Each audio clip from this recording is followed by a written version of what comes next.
Invitamos a subir a este estrado a Ernesto Otone, miembro del directorio del Foro de Altos Estudios Sociales Valparaíso y académico de la Universidad Diego Portales, quien estará a cargo de la conferencia inaugural que versará sobre crisis económica mundial y globalización, lecciones de la coyuntura actual para los países en vías de desarrollo, América Latina. Luego de la conferencia, los invitamos a un café.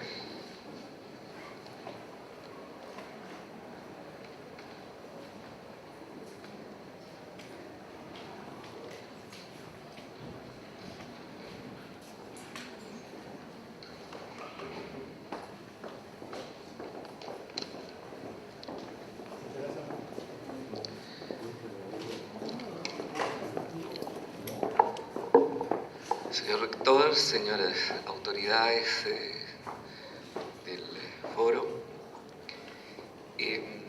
bueno, yo me siento acá como parte del foro en mi universidad y en mi ciudad, así que, como se dice, juego de local.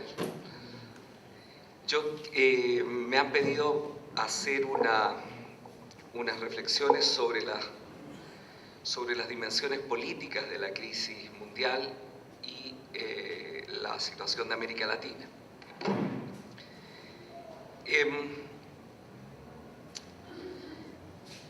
Me parece que lo primero es procurar entender lo que es la crisis o lo que es esta crisis. Es crisis económica sin precedentes. Acaba de señalar la reunión de ministros de Economía del G8 ampliado en Roma.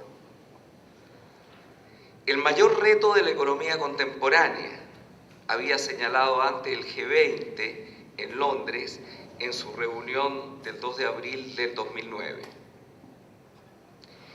Preguntémonos entonces en primer lugar, ¿ante qué tipo de crisis estamos? Pareciera que ante la crisis económica más grande del siglo XXI, sin duda, y buena parte del siglo XX. Más allá de las diferencias de contexto histórico, ella es solo comparable a la crisis del año 1929. Recordemos sumariamente que la crisis del año 29 dio lugar al New Deal, al fortalecimiento de los totalitarismos, a la Segunda Guerra Mundial, al keynesianismo, a la creación de la institucionalidad internacional de posguerra, la creación de las Naciones Unidas, a Bretton Woods y la arquitectura financiera internacional que de allí surgió. Vale decir, la crisis del 29 diseñó buena parte del siglo XX. Si tratamos de ver la magnitud política de la actual crisis, y no solo la financiera, podríamos también comparar sus efectos con la caída del muro de Berlín, que puso fin anticipadamente al siglo XX. El muro que cae, o al menos que se resquebraja en su forma de funcionamiento, es otro muro, el de Wall Street.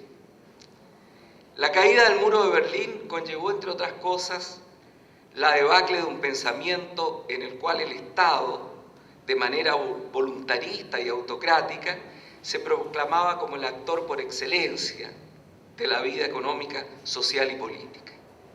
Esta nueva crisis pone en cuestión otro pensamiento que pone al mercado como actor por excelencia de la vida económica, social y política de los países.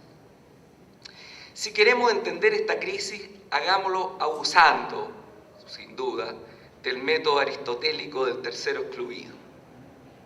Y preguntémonos, ¿qué no es esta crisis? Me atrevería a decir que ella no es el fin de la globalización. En primer lugar, porque la globalización no es la economía financiera, ni la economía financiera es la globalización. La globalización incluye también la economía financiera, pero es más que ella y más que la economía en su conjunto. Como nos lo señala Manuel Castells, la globalización es un proceso histórico-cultural mediado por las nuevas tecnologías, en particular las tecnologías de la información y comunicación, de base microelectrónica y comunicación digital, que generan una nueva red que establecen contactos y pautas de funcionamiento que afectan decisivamente los contenidos y consecuencias de la práctica social. Tampoco esta crisis es el fin de la economía de mercado o del capitalismo, que viene mostrando desde el siglo XVIII hacia adelante una enorme capacidad de adaptación y que no constituye solo el sistema económico de los países desarrollados, sino también de las inmensas economías emergentes que están creciendo bajo esa opción y que jugarán un rol cada vez más importante. Recordemos tan solo a los llamados BRIC, a Brasil, Rusia, India y China, que hoy juegan un rol mayor en la prefiguración de la nueva composición de poder mundial, que cuentan con la mitad de la población mundial, el 25% del Producto Interno Bruto mundial, el 40% de toda la superficie terrestre y el 65% de todo el crecimiento de los últimos años.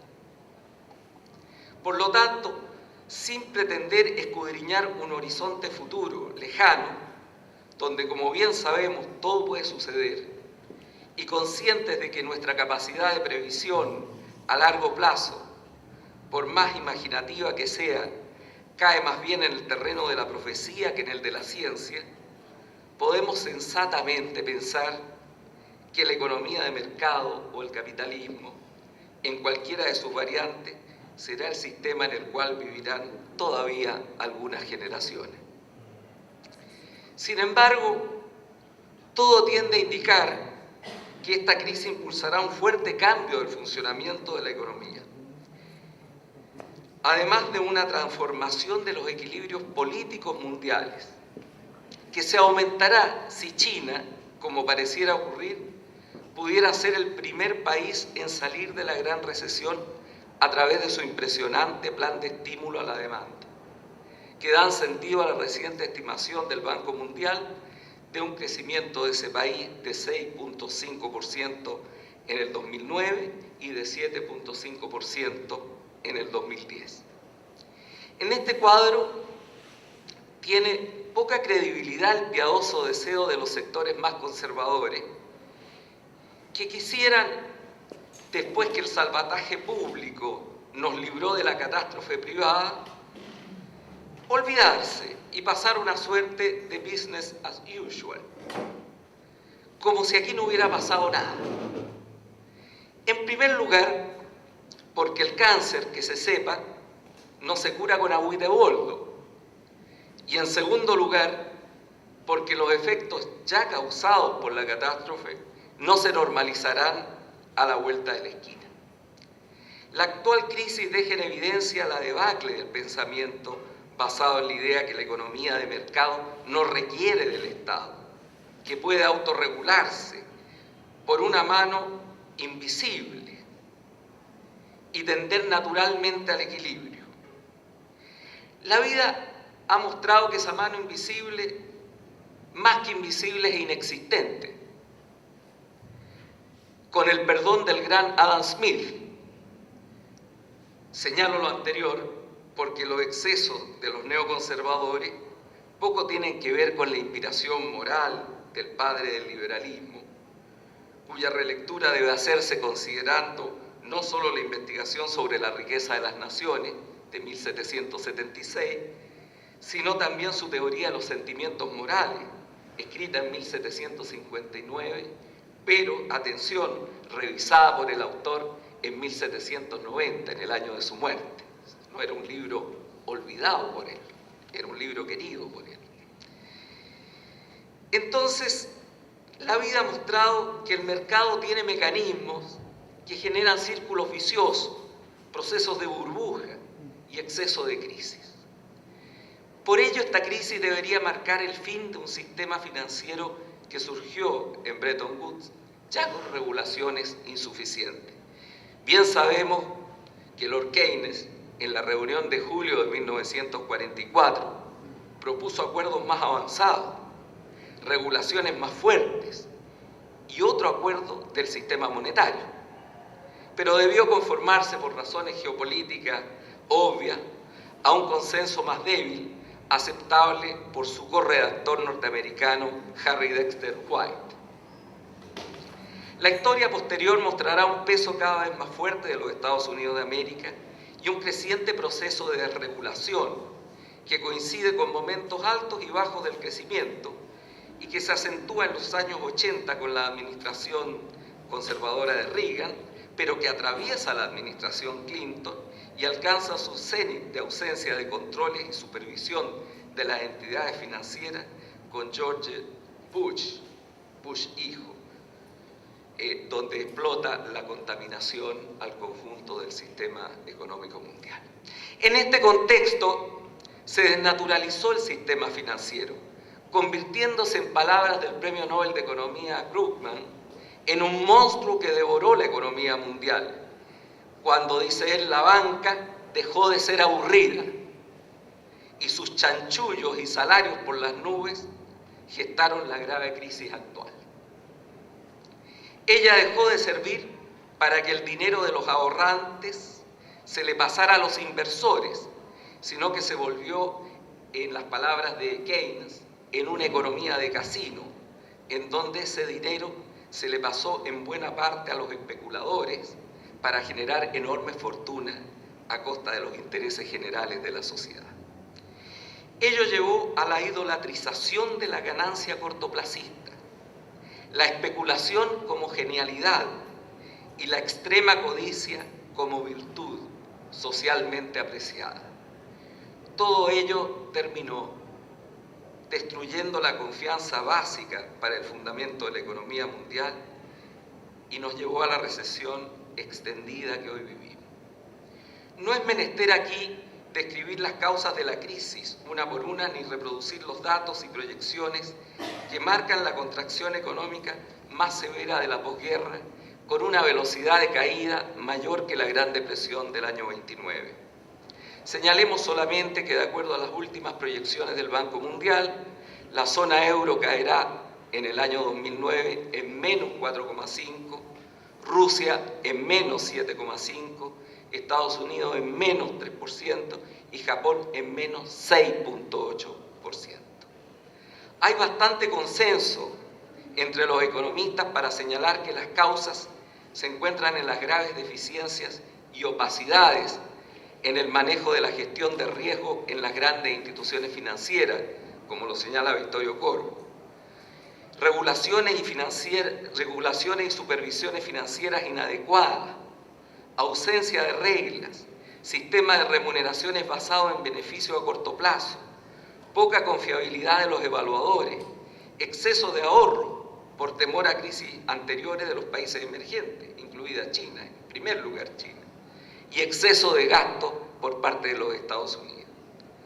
A ello se suma la acción debilitadora permanente del gobierno de Bush a los organismos multilaterales y la oposición a todo tipo de reglas al flujo a nivel financiero, que dejó a los diversos fondos y bancos de inversiones fuera de todo control, solo guiados por sus intereses inmediatos y de espaldas muchas veces a la economía productiva, la investigación y un desarrollo sano de la economía real, para no hablar de la interesada admisibilidad por parte de la comunidad internacional de componentes delictuales del sistema como son los paraísos fiscales.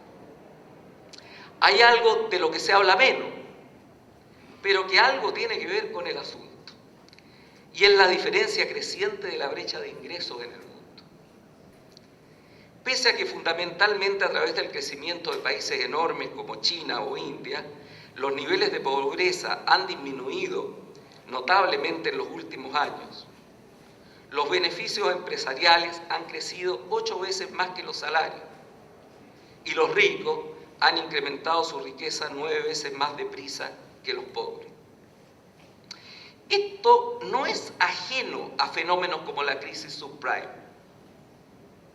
donde a sectores medios y medios bajos, cuyas aspiraciones se ven limitadas por salarios que suben menos de su productividad, se les hayan ofrecido préstamos al margen de sus posibilidades para mantener artificialmente un cierto nivel de consumo.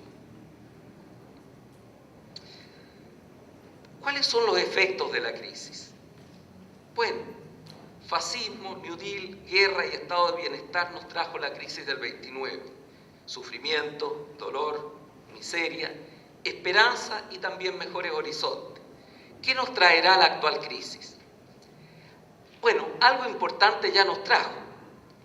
Si bien no es posible afirmar que el triunfo de Barack Obama y el fin de la hegemonía neoconservadora en la principal potencia mundial es hoy producto directo de la crisis, resulta difícil imaginar el triunfo de Obama sin el marco de la crisis.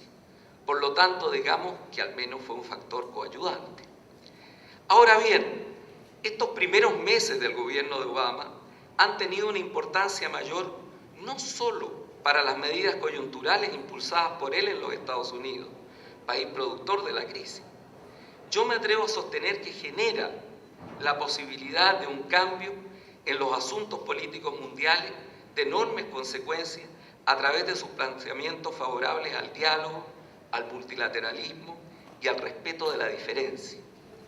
Ello representa subir un escalón en aquello que yo he llamado en algunos de mis escritos una acumulación de civilización. Es decir, prefigura la posibilidad de una búsqueda de soluciones globales a la crisis global, de impulsar nuevos niveles de gobernanza mundial que tomen en cuenta los intereses de todos para, como dijimos en el foro del año pasado, una globalización con justicia social. Puede significar el comienzo del fin del lenguaje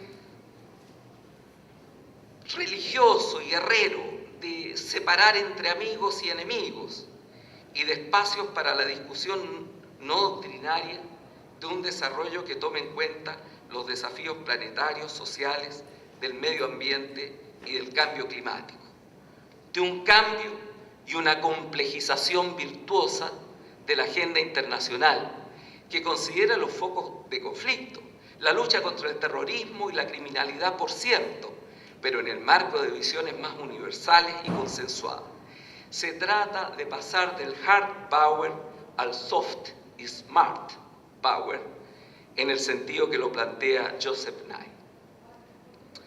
Todo ello no porque Obama sea una suerte de mesías, sino un estadista aparentemente consciente de que en 30 años más ni la demografía, ni la geopolítica, ni la economía, ni siquiera el poder militar será el de hoy.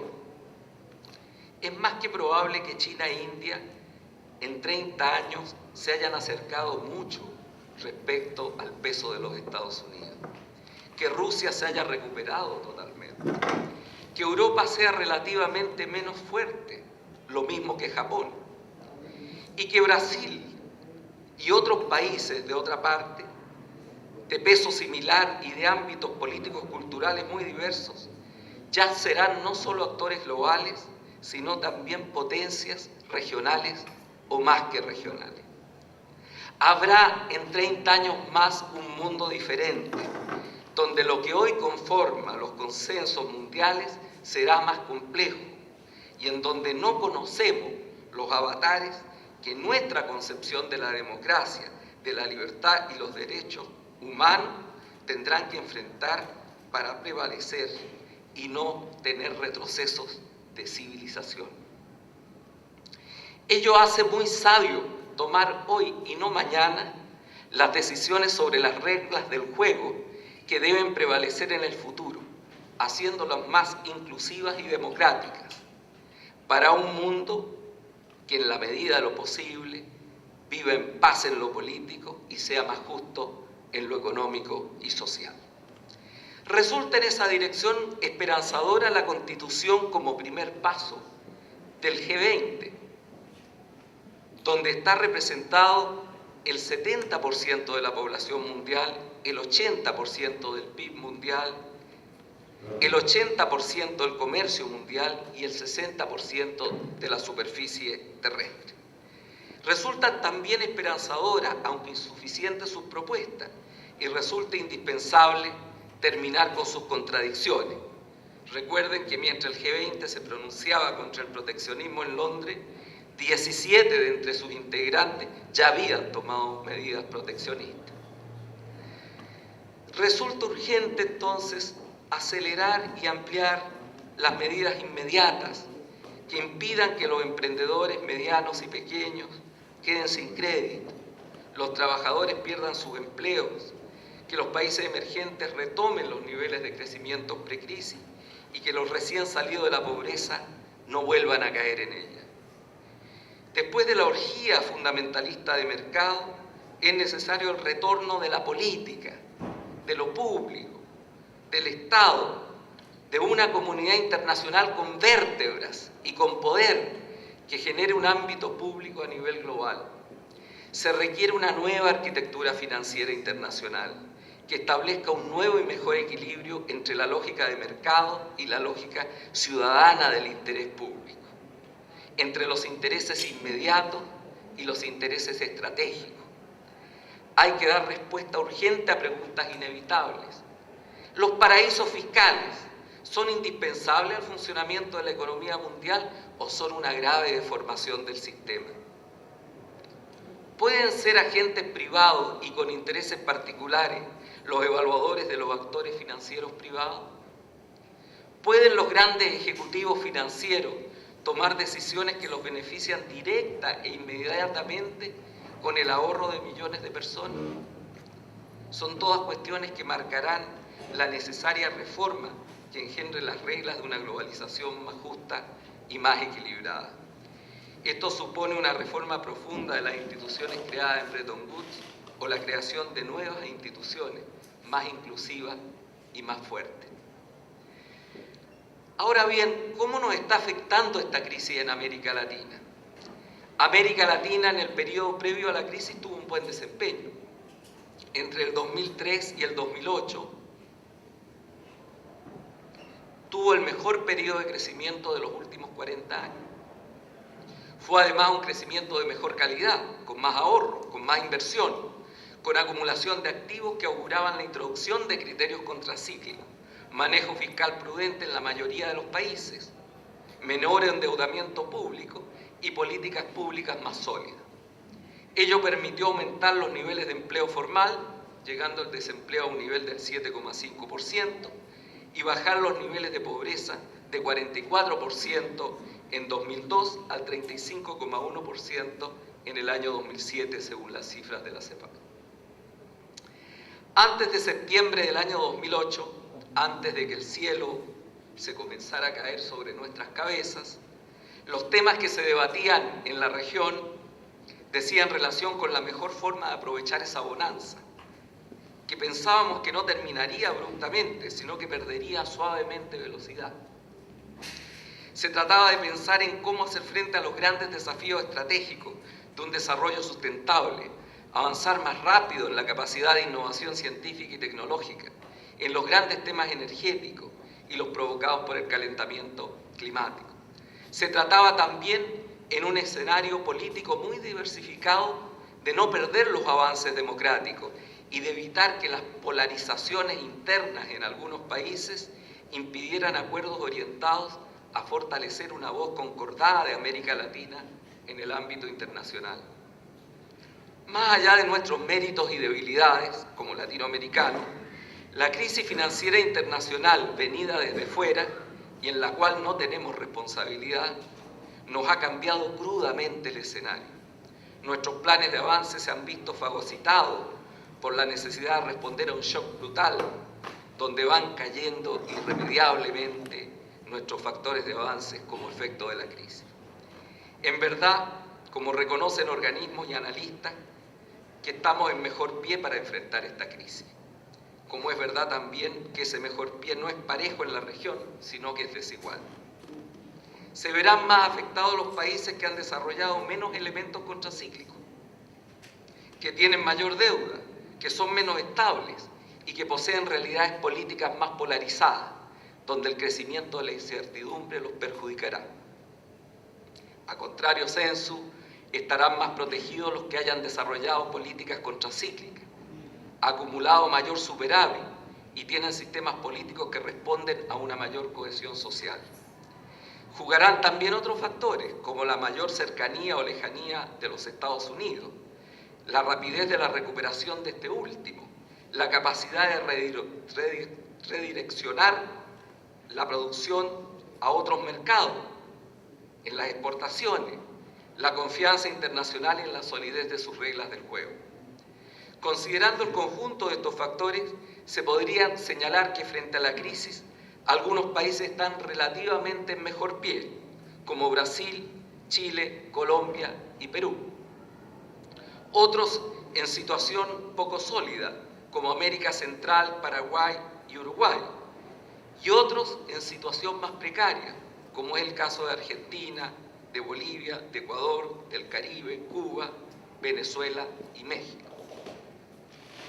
De acuerdo a las proyecciones del Banco Mundial, Perú seguirá creciendo un 3%. Chile decrecerá un 0,4%. Ecuador decrecerá un 2,6%. Venezuela decrecerá un 2,2%. Argentina decrecerá un 1,5%. Brasil decrecerá un 1,1%. Paraguay decrecerá un 0,9%. Colombia un menos 0,7% y México un 5,8%. América Latina y el Caribe caerá en su conjunto en un menos 2,2%. Sin embargo, todos los países sufrirán la desaceleración de las exportaciones, aun cuando ello será mayor para México, América Central y el Caribe. La contracción de los precios de los bienes primarios pesará muy fuerte en América del Sur. Se reducirán las remesas de los trabajadores emigrados, que conforman una parte significativa del PIB de economías pequeñas y débiles. Habrá limitación del acceso al financiamiento externo, aumento de su costo, disminución de la inversión externa directa, menores ingresos por caída del turismo y aumento de la incertidumbre que afectará el consumo, la inversión interna y, como ya lo estamos viendo, la caída del empleo, que según CEPAL podría llegar a un promedio del 9%. Todo esto se agudizará con el incremento de políticas de proteccionismo de las economías centrales y tendencia en el mismo sentido también en las economías más grandes de la región, más allá de la retórica antiproteccionista. Las proyecciones económicas y sociales están a la baja, aun cuando esa caída es menor que la de las economías centrales. Sin embargo, no es claro el horizonte de recuperación ni su rapidez. Lo que es claro es que la desmesura de la crisis ya ha puesto en peligro lo avanzado en estos años. Habrá decrecimiento económico, reducción de empleos, vuelta atrás en el descenso de la pobreza y la indigencia con raras excepciones y probablemente la brecha de desigualdad que se había detenido en su promedio, su ampliación volverá a expandirse. Se requiere entonces apretar los dientes, actuar con sentido de urgencia, no hacer de la política nacional una suerte de guerra sin merced, en que se considere al adversario como enemigo y se trate de exterminarlo como si estuviéramos en una guerra de religión del siglo XVII. Porque es urgente la generación de consensos nacionales en relación al empleo de los recursos públicos que eviten al máximo retroceder en lo avanzado, teniendo como prioridad los avances sociales ya alcanzados. Bien sabemos que retroceder en el terreno social tiene un efecto de largo plazo y destruye la cohesión social. El tiempo es implacable en periodos de crisis. Las acciones públicas deben ponerse en acto ahora y perseguir efectos rápidos. Vivienda, infraestructura, políticas públicas muy centradas en los sectores más vulnerables de la población son prioridad absoluta. El retardo puede implicar la ineficacia de la acción. Debe pensarse a la luz de la crisis las prioridades presupuestarias normales para dar cuenta de las nuevas urgencias, y el Estado debe cuidarse de las presiones corporativas de los sectores más movilizados, ya sean empresarios o asalariados, que tratarán de utilizar la crisis para aumentar su parte de la renta, muchas veces en nombre de causas nobles, pero siempre en detrimento de los más vulnerables. Los tiempos son duros y exigen liderazgo y credibilidad en los gobernantes. Lo deseable es que lo hicieran reforzando la aún frágil democracia de la región, fortaleciendo sus procedimientos y contenidos y escapando de tentaciones autoritarias y polarizadas en nombre de la emergencia. Tan importante como la anterior es que lo hagan sin perder de vista los grandes desafíos estratégicos, aquellos que se ponían en el tapete antes de la crisis y cuya puesta en práctica serán aún más complejos en las condiciones actuales. Lo primero será hacer lo necesario para que la caída del crecimiento tenga el menor impacto distributivo negativo, proteger al máximo el empleo de los hogares de más bajos ingresos, preservar en lo posible el gasto social, especialmente el que se liga a la educación y que por lo tanto prefigura el mañana. Es el momento de diseñar un salto en el manejo contracíclico de la economía, de fortalecer el Estado y el ámbito público, generando redes de protección social, impulso a una estructura económica de mayor competitividad, capaz de incorporar conocimiento y desarrollar innovación, y de asegurar una buena regulación de la economía financiera. En suma, de imaginar un desarrollo sustentable e incluso, diría yo, menos ansioso por la velocidad del crecimiento que por la solidez de sus bases. Es más, quizás en tiempo de necesidad se puede avanzar con mayor rapidez en lo que no fuimos capaces de hacer en los tiempos de bonanza. Quizás la integración regional, fundamental para enfrentar proteccionismos propios y ajenos, hasta hoy más nutrida de retórica y de arrebatos de coraje impregnados de ideologismo por algunos, pueda producir avances en el mundo real, establecer normas compartidas que respondan a intereses comunes, que se conviertan en obras y acuerdos supranacionales y que nos permitan disminuir las asimetrías hoy existentes.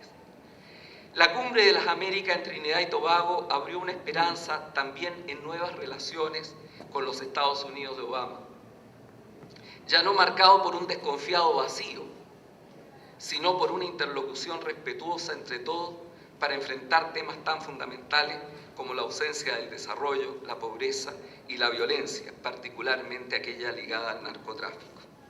Bueno, de la crisis del 29 terminó surgiendo en la posguerra la Carta de los Derechos del Hombre y en Europa el Estado de Bienestar. Quizás de esta crisis pueda surgir un impulso al bienestar de los países latinoamericanos en un mundo más justo. Muchas gracias.